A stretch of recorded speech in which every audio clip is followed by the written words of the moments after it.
Well, we are wrapping up a really wonderful week here in the Berkshires, where we've been staying at the home of some very generous friends of ours who give us the keys to their house when they go away and say, well, you know where everything is. It's yours for the week if you want it. And we always want it, especially when it comes to August and we get the benefit of these crazy tomato plants. More tomatoes than we could possibly eat.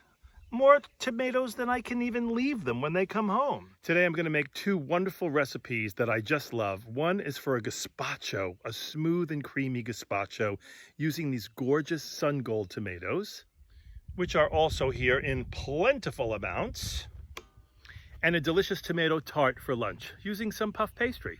Let's go inside where it's nice and cool and get started.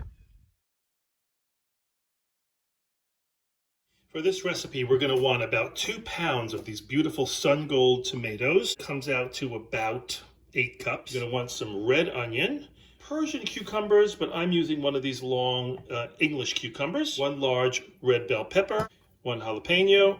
We're only going to use half of that, a clove of garlic, some olive oil, some sea salt, and a couple of tablespoons of either red wine vinegar or sherry vinegar. Let's get chopping. We're going to start by taking half an onion, 3/4 of the red pepper, and about half of the hothouse cucumber, and cut them into 1-inch pieces.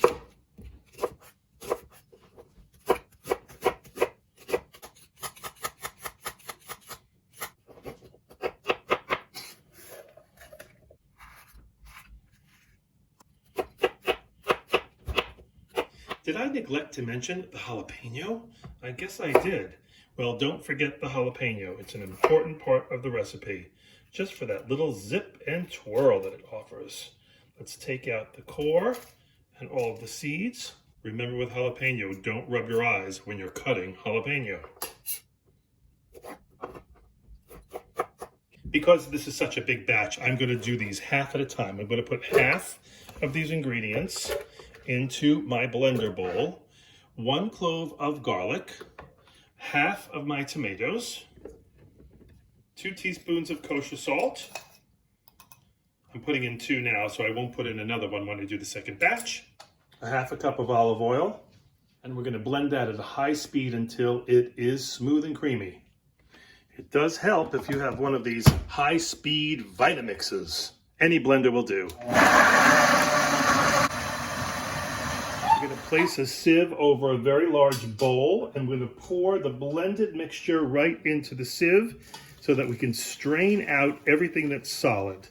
While that's starting to strain, we'll do our second batch. Our second batch of chopped onion, pepper, and jalapeno. The rest of the tomatoes. We've already put in the salt and the olive oil. We're going to blend that up.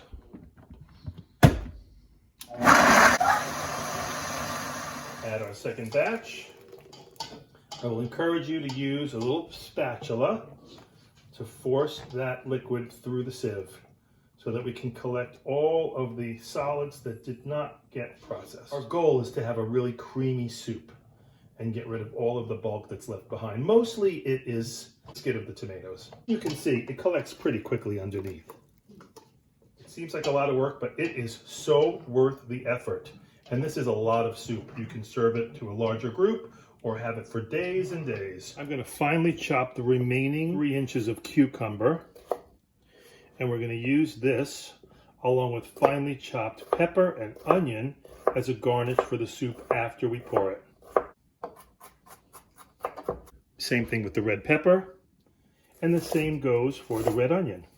Return to the sieve and continue to stir and push down the soup so that the seeds and the peel of the tomato remain behind. All that's left is what we don't want in the soup. All of that's solid. We can discard all of that. The yield on this recipe is about 7 cups. So I recommend pouring it into several containers. You want to chill it for a good 45 minutes before you serve it.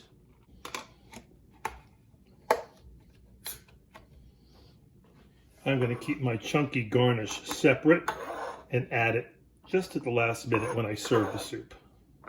Doesn't matter if it touches or overlaps a little bit, it's all going to the same place.